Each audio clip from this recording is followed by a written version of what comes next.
Hello everyone, we're here at the gorgeous startup campus in Pangyo Techno Valley, and joining me here is Mr. George Jung from Minimap. Welcome. Thank you. So can you tell us a little bit about what kind of company is Minimap? I know it's related to gaming somehow. So Minimap is a user acquisition platform specifically built for PC and console gaming. So we actually based everything off of the real data from the gamers.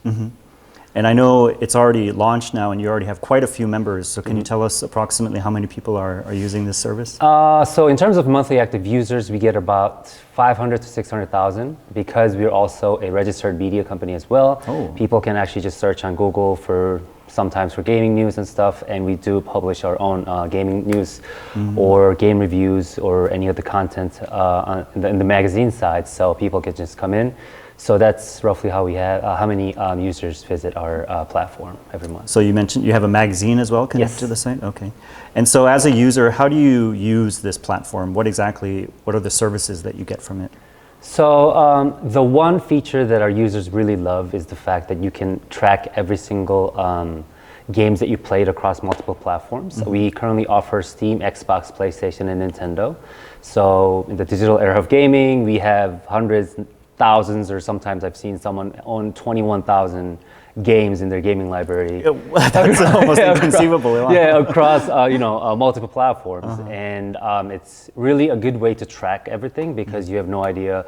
At that point, you have no idea what game you played, how many hours you have, or progressions. Maybe I should get back to this one game that I never finished, or maybe I should save up some money this month to play some of the game I bought. So that's the best one. The feature that our users really love. And we also have the social media side, I guess, where people can actually connect with each other based off of their profile. Under their profile, they have all the gaming data. So then you can see if this person will probably have a very similar taste of gaming, or maybe I wanted to ask him some questions or get recommendations, stuff. And I saw you also have an adjacent site that's based around reviewing games as well? Yes, so we do have our own review system. We have over 4.2 million game reviews up to this date.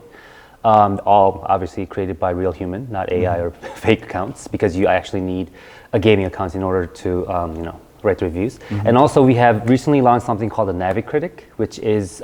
that's the one I was... Yeah. So I don't know if you're familiar with Metacritic or OpenCritic. Those two are more of a critique, review, and scoring for the public to see, before the game even launches, because people or publishers usually hand out review keys to critiques and say, hey, please give us some score for that. But Navicritic is a little bit different. It's actually a verified gamer review.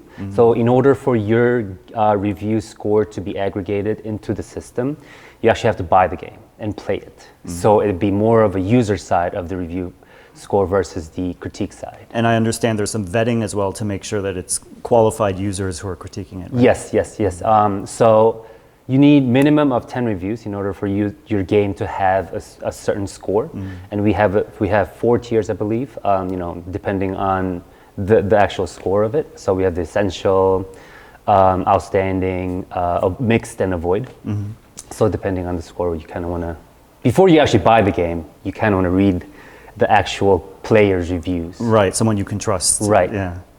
I guess there are other sites like this probably existing, but what do you think makes your site special? I know one of the things that you focused on was it's kind of cross-platform. Yes. Yes, so the cross-platform side is obviously the best side of our feature.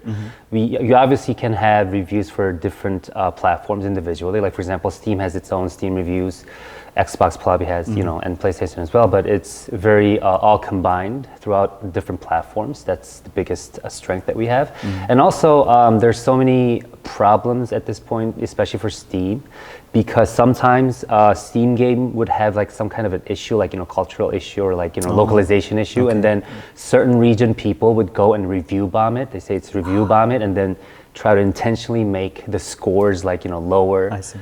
To make it different for the game. So I think we're trying to also solve that.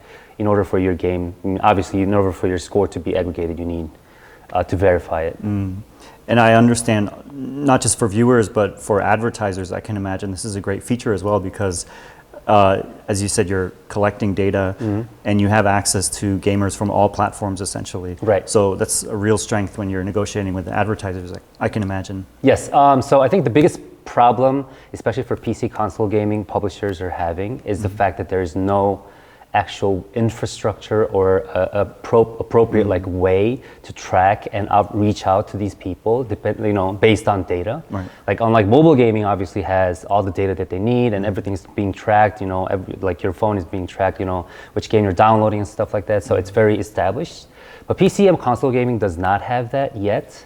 So we're trying to build that platform where all the publishers and developers or companies related to gaming can trust because it's all based off of data rather than guessing or second guessing and giving out mass to Meta or Google where they don't actually have a real game related data. They might have like interest data, like for example I can watch a video related to like, I don't know, esports or something, but that doesn't mean I'm gonna go buy like PlayStation 5 game. Right. But you know exactly what games they've bought, Right. how long they've played them, Right. all those kind of things. Right. And as I understand also, this is a global platform essentially. So what markets are you targeting for this? So we are currently targeting obviously the US market because US is the biggest PC console gaming market that exists.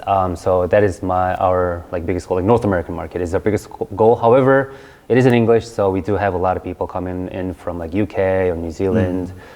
We have a lot of people coming from APAC region as well, like Thailand, Indonesia, but we don't like. But under the language of gaming, we all unite. So if you speak English and you like gaming, you can just come in and sure, drop a review. Yeah, drop a review or like write a post, journal, news. And what made you want to set up this kind of company? Are you a gamer yourself? Or what did you see something that was missing in the market? What kind of piqued your interest there? So according to our CEO, one of the reasons that she really wanted to make something like this is because she also was working for a developer, like development company, and she really wanted to see like why people come to play the game and like what they're doing when they're not on the game as well. And there isn't a way to kind of track that because that's basically what a lot of publishers and developers like really want to know. Obviously, they can track all the players that are already on the game and playing it. Right. However, it's all online. Right, and then like it could be online or they're already playing on their platform. However, they have no idea what they're doing outside of their games is what they're missing, and they really want to have that access to that data. So she and myself also is a gamer too. So like we really want to aggregate our entire like gaming history or library, everything under like one platform or profile, and then with that kind of connect and And I suppose it also builds interest in the games. The more you talk about it and you have Right. communities to share, you just start enjoying the games more as well. Exactly. Gamers are very, although they might spend a lot of time like in front of their console or PC, they really are social people as well. They really want to talk about it. Right. Like, whenever they meet, like, that's why, like, especially in North America, like in the US, they usually have like local gaming clubs, very activated, but I don't think that's too activated here. However, like, they just want to talk about video games. Of course. Yeah. Nothing else. What about if you look to the future? Where do you see the future for your company here? Obviously, we do have our store, our own store as well. So we kind of want to become this ultimate like gaming hub where people are, when they're not actually playing the game, they want to be on Minimap. That's our goal. Like because like, and obviously when you're playing the game, you're on. Sure, you're busy. Yeah, you're busy. You're busy. Like you don't have any bandwidth to talk about anything else. So after that, you just want to keep coming back to Minimap to maybe track it or manage your data or talk about it or make friends or. I don't know, or buy games. Obviously, that's something that we're also pushing as well. Yeah, you mentioned a store. So what kind of products are you selling there?